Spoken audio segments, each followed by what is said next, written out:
So I'm just back from work, a long day, and I'm tired because it really was a long day today. Not necessarily because of the workload. We're actually really calm. It's quite eerie.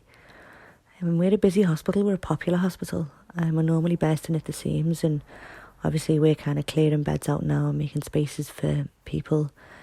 I think accident and emergency is probably being used correctly for the first time in my lifetime.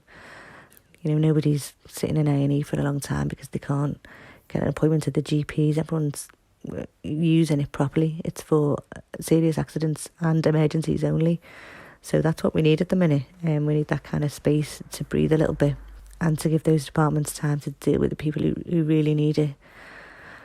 We've still got trauma and orthopaedic cases coming in. No electives, so that's been different. And our staff team has kind of evolved as people move to where we're needed most.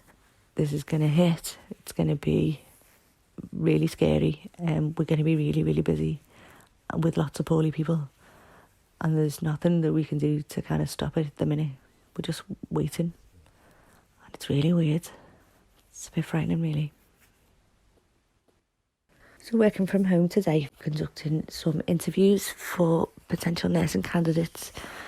And I kind of thought I was on top of things when one of them was really kind and told me to take care and to stay safe and hope that me and my colleagues were doing okay.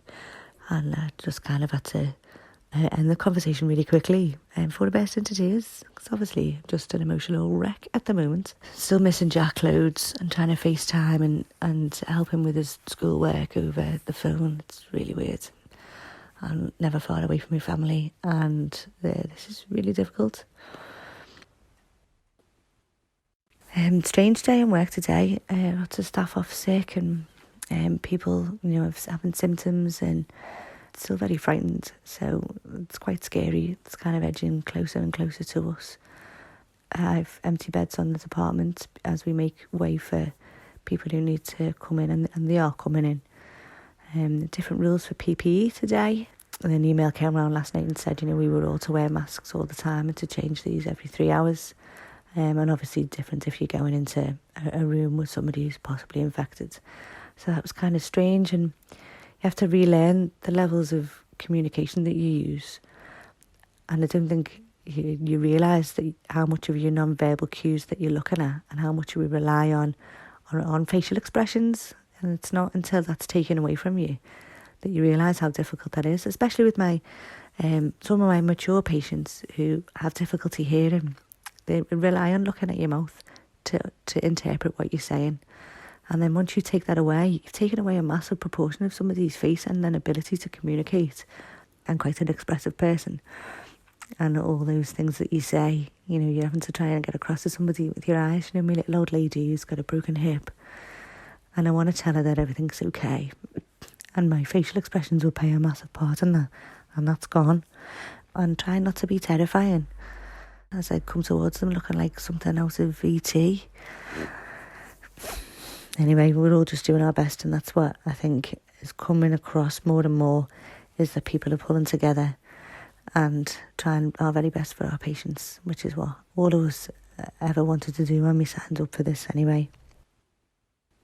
It was my dad's birthday, so my sister picked me up and we went to the gate and waved and sang happy birthday to him, and got the shopping list for tomorrow so they don't starve while we're not there.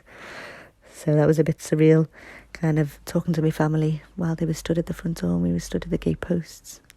But that's the way it's going to be for now. And when this is all done, well, it'll all be amazing. And I can't wait to give my son a big hug and a kiss because I really miss him. And I love him. And I love him always. So I am menopausal, and that means that when I am in work, I am roasting. So I wear my hair up in work. I've got long hair, and I've been wearing it in space buns. And I kind of got laughed at, called Princess Leia and all that. Oh, well, no one's laughing now, because my space buns, instead of hitting my ears with me face masks, I can hook it around my buns, and it doesn't ruin my ears. So now everyone's coming in space buns now. Oh, last laughs on me. woken up to the news this morning that a nurse in Liverpool has died. There's just no words, is there? One of our nursing family has gone. My heart breaks for her family and friends and her colleagues. So sad, so awful. And it's all creeping a lot closer to home. Oh, God bless her. God bless her.